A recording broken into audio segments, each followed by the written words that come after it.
եւ այսպես քաղաքական փոքրամասնության տապալումը Գյումրիում եւ Փարաքյարում հարգելի հեռուստադիտողներ վստահաբար դուք էլ բազմիցս Նիկոլ Փաշինյանից լսել եք հետեւյալ ձևակերպումը, որ եթե ժողովուրդը որոշի, որ նա այլևս չպետք է ղեկավարի Հայաստանի Հանրապետությունը, նա նույն օրը կդադարի լինել Հայաստանի Հանրապետության վարչապետ։ Ճիշտ է, Նիկոլ Փաշինյանը չի մանրամասնում, թե ում նկատի ունի ժողովուրդ ասելիս, այդ ժողովուրդը դա քանի հոգուց բաղկացած ինչ որ մի միավորում է, ինչ գործողություններ իրենք պետք է անեն, որ նա այլևս դադարի լինել Հայաստանի Հանրապետության ղեկավարը, բայց ի ուրախություն հայ հասարակությանը,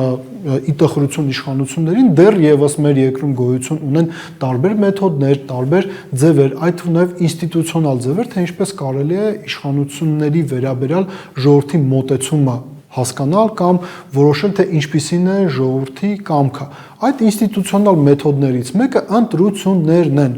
Եվ երեք մենք տեսանք, որ Հայաստանի Հանրապետությունում տեղի ունեցան ընտրություններ, ճիշտ է, տեղական ինքնակառավարման մարմինների, բայց ինչևէ, Փարաքյարում եւ Գյումրիում տեղի ունեցան ընտրություններ, որոնց հիմնական արդյունքը կայանում է հետեւյալում. մենք այսօր Հայաստանում որպես քաղաքական իշխանություն ունենք փոքրամասնության կառավարություն։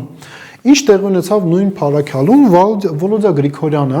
ինքը դեռևս 2021 թվականին էր հաղթել ընտրություններում, բայց Նիկոլ Փաշինյանը իր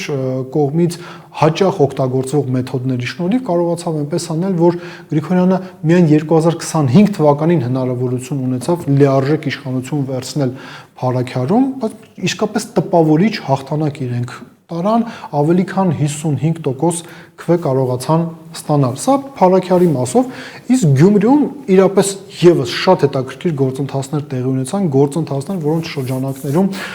հայ հասարակությունը հիշեց հին ու բարի ժամանակները Նիկոլ Փաշինյանն էր իր քաղաքական եւ գաղափարական հայրերի Լևոն Տեր-Պետրոսյանի, Վանո Սիրադեղյանի, Գագիկ Ջահանգիրյանի բարի ավանդույթների համաձայն տարբեր ճնշման մեթոդներ կիրառեցին ժողովրդի դեմ, օրինակ վերջում անջատեցին նաեւ հոսանքը Գյումրու մի հատվածում, հավանաբար այդպես էին նաև փորձում ազդել ընտրությունների արդյունքների վրա, այն ադմինիստրատիվ ռեսուրսը, որը կար, հավանաբար քիչ էր իրենց թվացել, ադմինիստրատիվ ռեսուրս, որի շնորհիվ իրենք կարողացան ընդամենը 36% ձայն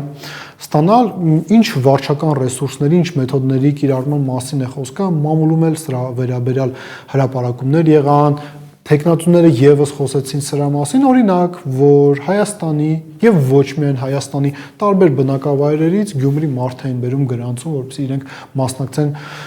ընտրություններին, բյուջետային համակարգում ներառված քաղաքացիների նկատմամբ հաստատի ճնշումներ էին գործադրվում, որպեսզի իրենք ոչ միայն գնան մասնակցեն ընտրություններին, այլ դեռ մի բան էլ հեռախոսով նկարեն իրենց քվեաթերթիկը, խոսակցություններ, հրապարակումներ կային նաև կաշառքի մի նոր հետաքրքիր ձևի մասին, այսինքն գումարը ոչ թե կանխիկ մարդկանց տալիս էին, այլ փոխանցում էին բուկմեյքերական գրասենյակներում իրենց կողմից ունեցած հաշվեհամարներին եւ այդ գումարի դիմաց ակնկալում էին, որ իրենց սարիկը քվե կստանան, բայց կրկին ասենք 36-37%-ից ավել իրենք չկարողացան ստանալ։ Արձանագրենք եւս մի կարևոր հանգամանք, այս ընտրությունները ունեին եւ ներքաղաքական տրամաբանություն եւ աշխարհաքաղաքական տրամաբանություն։ 2025 թվականի մարտի 13-ին Երևանը եւ Բաքուն հայտարարեցին, որ կողմերը եկել են համաձայնության այսպես կոչված խաղաղության պայմանագրի տեքստի վերաբերյալ։ Եվ այս ընտրությունները յուրահատուկ թեստ պետք է լինեին իշխանությունների համար, վստահության քվե պետք է լինեին։ Արդյոք հասարակությունը ընդունում է այսպես կոչված խաղաղության պայմանագիրը, արդյոք իրենք վստահում են Նիկոլ Փաշինյանին քաղաքացիական պայմանագիր կուսակցությանը, բայց մենք տեսանք, որ տոտալ ԿՊ-ն եւ Նիկոլ Փաշինյանը մերժվել է։ Եկեք հասկանանք հետեւյալը, մարդիկ մերժել են ոչ թե այն պատճառով, որ իրենք ուզում են պատերազմ, այլ շատ պարզ պատճառով, քանի որ իրենք չեն վստահում իշխանություններին, քանի որ իրենք վստահ չեն, որ իշխանությունները իրենց կողմից առաջ քաշված թեզերը կկարողանան կյանքի կոչել, քաղաքացիները ընտրություն են կատարում ոչ թե նայելով այդ թղթի կտորին, որ իշխանությունները ներկայացնում են որպես խաղաղության պայմանագիր, այլ հանգամանքներ են հաշվի առնում ընտրություն կատարելիս։ Դա իր հերթին խոսում է այն մասին, որ ոչ միայն քանակական առումով, այլ նաև գաղափարական առումով ներկայիս իշխանությունները փոքրամասնություն են, իրենք գլոբալ առումով մենակ են մնացել մեր քաղաքական դաշտում։ այն, որ այս իշխանությունները փոքրամասնություն են ներկայացնում Հայաստանում եւ իրենց կողմից առաջ քաշված թեզերը հասարակության լայն շերտերի համար չեն ընդունվում,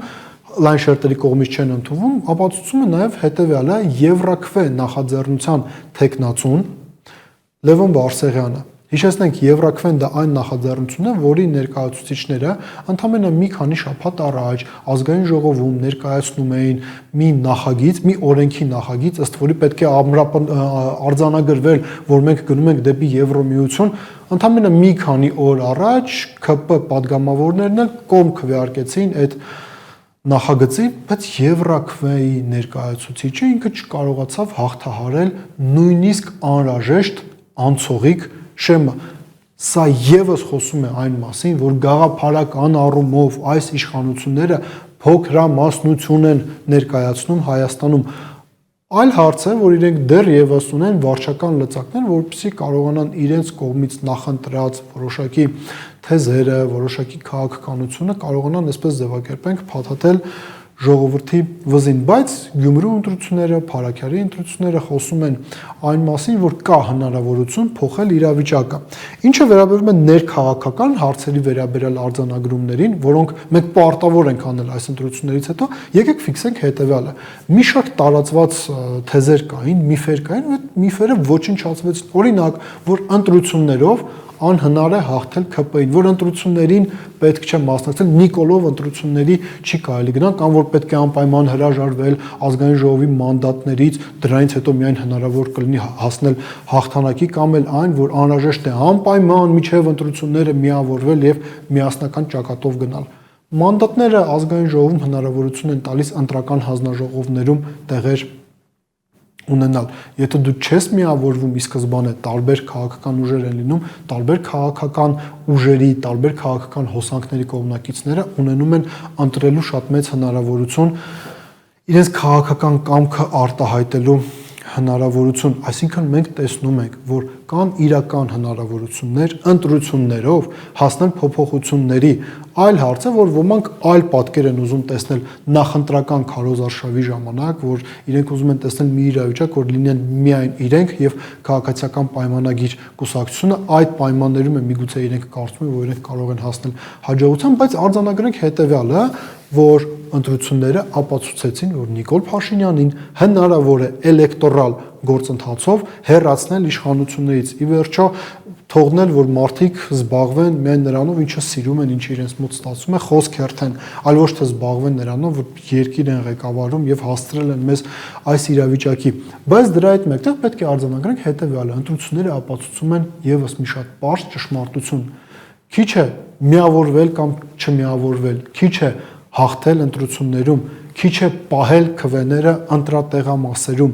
անհրաժեշտ է նաև հետընտրական գործընթացների ժամանակ գնալ միավորման, ընդամենը մի նպատակ ունենալով։ Թուրք-ադրբեջանական իշխանությունը, սա նույնիսկ մեր ձևակերպումը չէ, սա շատ քաղաքական գործիչների ձևակերպումն է, որոնց քաղաքական ուժերը ներգրավված են Գյումրու ընտրություններում։ Թուրք-ադրբեջանական քաղաքացիական պայմանագիր կուսակցությանը զրկել իշխանությունից, եւ եթե շատ մոտակա ժամերի ընթացքում